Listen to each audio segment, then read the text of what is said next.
أعوذ بالله من الشيطان الرجيم.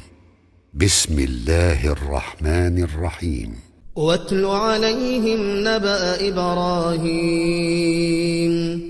إذ قال لأبيه وقومه ما تعبدون قالوا نعبد أصناما فنظل لها عاكفين قال هل يسمعونكم إذ تدعون أو ينفعونكم أو يضرون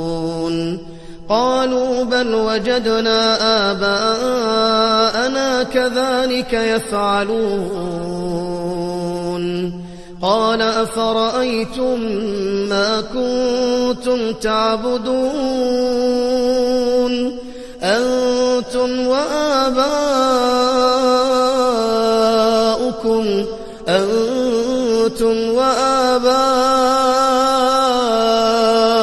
الأقدمون فإنهم عدو لي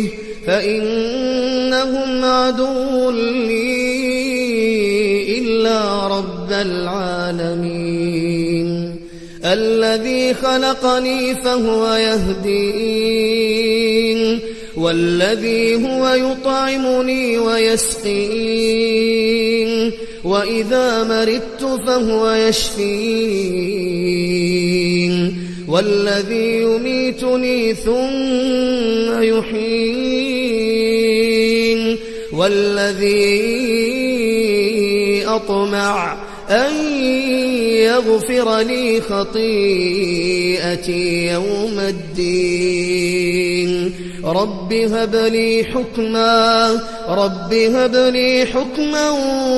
وألحقني بالصالحين واجعل لي لسان صدق في الآخرين واجعلني من ورثة جنة النعيم واغفر لأبي إنه كان من الضالين ولا تخزني يوم يبعثون يوم لا ينفع مال ولا بنون إلا من أتى الله بقلب سليم.